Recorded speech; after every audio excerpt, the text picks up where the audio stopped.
India command में है, is a good batting by Jaiswal and KL Rahul. I mean अच्छी rotation of strike हमने देखी, then just really powerful shots by Jaiswal. So India अभी फिलहाल they are looking good. And so आपको क्या लगता है कि what will be a task for Australia? देखिए, जिस तरह की न्यूजीलैंड की सीरीज अभी पीछे इंडिया खेला है, भारत को बहुत सारे उनके ही एक्स क्रिकेटर्स राइट ऑफ कर चुके थे। Plus Ricky Ponting, Border, Waugh, Gilchrist, इन सब के अगर आपने स्टेटमेंट्स देखी हो तो किसी ने 3-1, किसी ने 3-2, किसी ने 4-0 डेविड वार्नर ने बोला। तो भारत को सबने राइट ऑफ किया हुआ था कि ये भारत की साइड जो लो इन कॉन्फिडेंस है, ये वहां पे कुछ कर नहीं पाएगी। और इस दफा याद रहे कि ऑस्ट्रेलिया ने, क्योंकि पहले बुरी तरह हार चुके हैं ऑलरेडी, इस दफा जो इनको मैच के वेन्यूज भी दिए हैं वो पहले ही 3 मैच इस तरह के हैं जहां ऑस्ट्रेलिया हमेशा डोमिनेट करता है, और मेलबर्न जो भारत को सूट करता है वो चौथा मैच है। तो पूरी कोशिश की है ऑस्ट्रेलिया ने कि इस दफा जैसा भी हो सके इनको जीत के जाने नहीं देना। लेकिन भारत आया, भारत स्टूड टॉल। पहला ब्रेव डिसीजन जो उन्होंने किया है, मॉइस्चर था पिच के अंदर, पहले बैटिंग की। एज ए टूरिंग साइड आप बेसिकली ये चाहते नहीं है कि वहां जाके आप चाहते हैं कि दूसरे खेले और आप थोड़ा पिच को एनालाइज कर लें। लेकिन उनको पता था कि यहाँ पे जितने भी पीछे भी रिसेंट मैच हुए हैं, जो पहले बैटिंग करता है वो जीतता है, क्योंकि पर्थ का वो पिच होता है कि जो तीसरे दिन के बाद से, स्पेशली तीसरे दिन के अंदर ही आपके जो सारे जो क्रैक्स हैं वो खुलने लग जाते हैं। तो आई थिंक ये ग्रेट लीडरशिप है, ग्रेट अवेयरनेस है। बुमराह जिस तरह अभी बात की, बहुत जबरदस्त बॉलर है। साथ ओपनर्स की जो बात की है राशिद भाई ने, बिल्कुल ठीक है, ही स्पॉट ऑन। बहुत लेट खेल रहे हैं, बॉल को आने दे रहे हैं। लेकिन एक और चीज ऑस्ट्रेलिया के अंदर एज अ बैटर बहुत इंपॉर्टेंट हो जाती है कि जो फीट मूवमेंट्स हैं वो डिसाइसिव हैं। अक्सर होते हैं कि इंसान जो है ना 2-2, 3-3 दफा शफल करने लग जाता है, आपका पैर 3-3 दफा टैप होने लग जाता है, वहां आप स्ट्रगल कर जाते हैं। लेकिन हमने इन दोनों ओपनर्स को देखा कि जो बॉल आगे है ये पूरा आगे गए हैं, जो पीछे आए इन बिटवीन नहीं रहे। So I think all in all Australia यहाँ पे बेसिकली मजबूर नजर आने लग गया, और उनकी जो बॉडी लैंग्वेज नजर आ रही है वो यही नजर आ रही है कि ऑस्ट्रेलिया मैच अभी से हार गया। इंटरेस्टिंगली आप ये बात करें, because commentators said the same thing, they said the same, spot on that, कि said the body language is. तो आप हमें इजी ले रही हैं? नहीं, बिल्कुल भी नहीं। हम लोग कह रहे हैं हम 104 रन पे ऑस्ट्रेलिया बेबस हो गया 150 के जवाब में। 51 ओवर खेले, कितने? 51 ओवर। और बूम बूम बुमराह साहब ने पंजा लगाया। फाइवर, आप लोग फाइबर बोलते हैं, फाइबर हम बोलते हैं पंजा। और 5 के 5 टॉप क्लास बैटर्स को आउट करा, कोई जोड़ नहीं है जी। हर्षित राणा ने 3 आउट करे, आज उसने बाद वाले 2 आउट करे। सिराज ने अच्छे बॉल डाले, 10 ऑस्ट्रेलिया वालों ने आउट करे तो 10 इंडियन बॉलर्स ने आउट करे, फास्ट बॉलर्स ने। किसने? फास्ट बॉलर ने। पर्थ था, क्या ऑप्टस, बाउंसी ट्रैक, सब बोले तो हो 125 रन भी नहीं करेगी इंडिया दूसरी बारी में।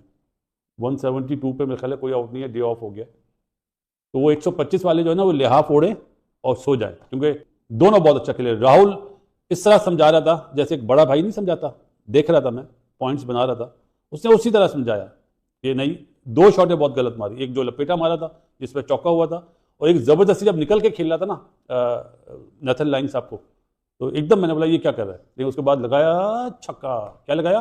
छक्का। वो छक्का नहीं था, अट्ठा था।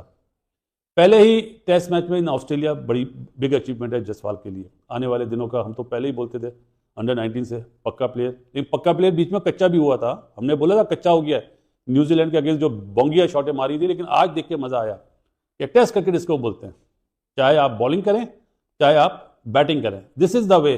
सेशन टू सेशन 84 रन बनाए पहले सेशन में, और दूसरे में भी ज़्यादा बनाए, लेकिन ये होता है तरीका खेलने का। अभी कोई मेरे ख्याल है 55 ओवर हुए हैं। कल लंच के बाद ये लाजमी नए बॉल का आसरा लेंगे तो ही कुछ कर पाएंगे। जिस तरह की बॉलिंग कर रहे हैं और जिस तरह दोनों ओपनर ने बेबस करा है, 2004 के बाद इन ऑस्ट्रेलिया ओपनर्स की सेंचुरी पार्टनरशिप हुई है, बिग अचीवमेंट है जी। किया ना इंडियन बैटर्स ने तोड़ फास्ट बॉलिंग के सामने, पहले सर्वाइव करा सेशन टू सेशन। जहां पे 20-25 ओवर पुराना बॉल हुआ, बॉलर ढीले मोहताज, अब क्या कर रहे हैं, शॉर्ट पिचेस कर रहे हैं। लेकिन जी बुमराह साहब, गुड बॉलिंग, मजा आया आपकी बॉलिंग देख के, और दोनों की बैटिंग देख के 90s वाली क्रिकेट याद आ गई कि किस तरह खेलते थे 90s वाले प्लेयर, सेशन टू सेशन जो समझाया जाता था। T20 क्रिकेट ने खराब कर दिया है। कंडीशन में ऑस्ट्रेलियन बॉलिंग को पैनिंग कर दिया उसने, विदाउट स्लिप उनको बॉलिंग करनी पड़ी, शॉर्ट ऑफ लेंथ बॉलिंग करनी पड़ी, बाउंसरों पे करनी पड़ी कि आप बाउंसर मारते हैं, लेकिन उसने अपना टेम्परामेंट दिखाया, अपना मेच्योरिटी लेवल दिखाया, शॉर्ट सिलेक्शन देखिए, लिमिटेड की है तो कामयाब हुआ। उसके साथ के राहुल पे कितना प्रेशर था कि मैं ओपन कर रहा हूँ, लास्ट टेस्ट मैच है मेरे लिए, कमबैक ये टेस्ट मैच है, गिल ने भी फिट हो जाना, रोहित ने भी आ जाना, तो मैं फिर ना ड्रॉप हो जाऊं। लेकिन ये है टीम वर्क, ये है मेच्योरिटी लेवल, अपने एक्सपीरियंस प्लेयर को आप कैसे यूटिलाइज करते हैं, और उतनी बड़ी उसने परफॉर्मेंस दिखाई पहली इनिंग में भी और दूसरी इनिंग में। आप देखेंगे टेम्परामेंट 62 पे खेल रहा, अभी 3 टेस्ट मैच पड़े हुए हैं, ये जितनी लंबी पार्टनरशिप जाए उतना अच्छा। और ऑस्ट्रेलिया में मेरे ख्याल से किसी मेहमान टीम ने मेरे ख्याल से इतनी लंबी पार्टनरशिप नहीं लगाई जो जायसवाल ने और के राहुल ने लगा दी है। मेच्योरिटी लेवल, शॉर्ट सिलेक्शन, सारी मैं कहता हूं कि एक जैसी कंडीशन है उसके मुताबिक खेलने हैं। और 218 रन की लीड ले ली हुई है, बन गई हुई है, और अब इसको जितना एक्सटेंड कर सकते जाएं, विराट कोहली आके रन करे, बाकी बैट्समैन है, और ऑस्ट्रेलियन टीम को बिल्कुल टेस्ट मैच से बाहर निकाल दे। और इस वक्त तक मेरे ख्याल से ऑस्ट्रेलियन टीम सोच रही होगी कि हम लोग बिल्कुल ही इस टेस्ट मैच से बाहर हो गए हैं। और मेरे ख्याल से जबरदस्त स्टार्ट, जबरदस्त मोमेंटम। और ऑनेस्टली बताऊं कि ये जो ट्रॉफी है, ये बॉर्डर गावस्कर ट्रॉफी, मैंने ये ट्रॉफी शुरू होने से पहले कहा था कि ये दुनिया के रिकॉर्ड तोड़ देगी। ये टेस्ट सीरीज जो है ये सबसे ज़्यादा देखने वाली बन जाएगी। और आज जो क्वालिटी ऑफ क्रिकेट हुई है, जो हिंदुस्तान की टीम ने ऑस्ट्रेलियन टीम के साथ किया, ये ऑस्ट्रेलियन सदियों याद रखेंगे इस सीरीज को, इस टेस्ट मैच को। रहा भी, मगर दूसरी इनिंग में उन्होंने कमाल बल्लेबाजी की है। मुझे अब भी याद है पाकिस्तान के साबिक कप्तान मोहम्मद यूसुफ की वो प्रेडिक्शन, जब ये साउथ अफ्रीका में खेल रहे थे जायसवाल, उन्होंने उस वक्त कहा था, उन्होंने बोला कि ये जायसवाल लड़का है ना इंडिया का, कि देखिएगा यहाँ पे अभी थोड़ी सी टफ कंडीशन मिल रही है, यानी उन्होंने साउथ अफ्रीका का जिक्र किया था। उन्होंने बोला जब ये थोड़ी बेहतर कंडीशन में आया तो आपको एक स्टार टाइप का बल्लेबाज लगेगा। और अब मुझे लगता है कि टफ कंडीशन के अंदर भी वो अपना आप मनवा रहे हैं। उनकी आप स्ट्राइक रेट चेक करें, वो केएल राहुल से बेहतर खेल रहे हैं। और ओवरऑल ऑस्ट्रेलिया के अगर पेस अटैक को देखें तो आप अंदाजा करें कि पैट कमिंस और मिचेल स्टार्क जो हैं 3+ की इकॉनमी के साथ वो रन दे रहे हैं इस पिच के ऊपर। और ओवरऑल पूरे का पूरा पलड़ा जो है वो भारी हुआ है इंडिया का। और 2 जो लगातार टेस्ट बॉर्डर गावस्कर ट्रॉफी जीत चुके हैं, और इस बार हैट्रिक होगी टीम इंडिया की अगर वो जीत पाएं। उसके लिए फर्स्ट टेस्ट बहुत अहम है, क्योंकि आप इसको उस पर्सपेक्टिव में देखें कि वर्ल्ड टेस्ट चैंपियनशिप का फाइनल के लिए दोनों टीमें बहुत के रेस के अंदर हैं। बॉर्डर गावस्कर ट्रॉफी तो अपनी तो ये है, ऑस्ट्रेलिया की अपनी एक लेगेसी एट स्टेक तो है कि वो 2 लगातार पहले हार चुके हैं। अगर इस बार वो ट्रॉफी हारते हैं तो ये उनके लिए इससे बड़ी शर्मिंदगी की बात कोई नहीं होगी। किसी एशियन टीम से वो हैट्रिक करवा बैठे हैं पर्थ में। यहाँ पर अभी तक ऑस्ट्रेलिया एक भी मैच नहीं हारा है। गरचे ये ऑप्टस स्टेडियम के अंदर 4 मैच खेला है। 2018 में आखिरी बार टीम इंडिया वहां पर खेली थी, 6 बरस हो गए हैं उसके बाद टीम इंडिया अब यहाँ पर खेल रही है।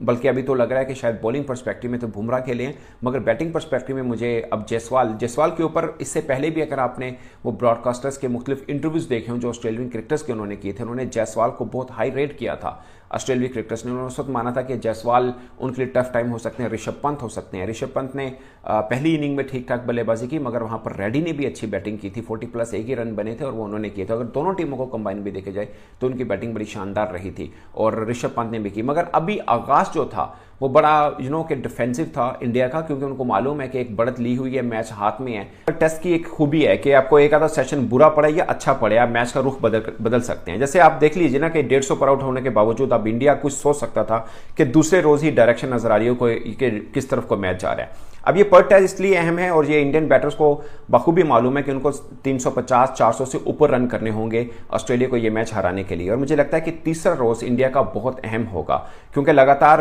पूरे दिन बैटिंग रहे तो एक तो उनको के ऑस्ट्रेलिया कंडीशन के अंदर बैटिंग एक साइकोलॉजिकल एडवांटेज मिल जाता है। दूसरा वो जो हदफ देख रहा है इंडिया इस वक्त कि 400+ का अगर टारगेट देंगे तभी ऑस्ट्रेलिया को वो के नाकू चने चबवा सकते हैं। और ये पर टेस्ट मेरी नज़र में बहुत अहम है टीम इंडिया के लिए, खासकर तीसरा दिन बहुत अहम है। वो इसलिए कि आप ये तीसरे दिन के अंदर आप बड़ी बैटिंग कर लेते हैं, अच्छे रन बना लेते हैं, ऑस्ट्रेलिया को हरा देते हैं, तो अगले जो 4 टेस्ट मैचेस हैं वो आपके लिए एक साइकोलॉजिकल एडवांटेज भी रहेगा और ऑस्ट्रेलिया को बैकफुट में रखने का एक मौका भी मिलेगा। मुझे ज़्यादा तौर पर लगता है कि ऑस्ट्रेलिया अभी भी बैकफुट पर जरूर है, खासकर जब दूसरी इनिंग उनकी बैटिंग की आएगी वो देखना बहुत जरूरी है, क्योंकि अब पिच थोड़ी सी बैटिंग को सपोर्ट कर रही है और यहाँ पर बुमराह वर्सेज ऑस्ट्रेलियन बैटर्स एक बार फिर देखने को मिलेंगे।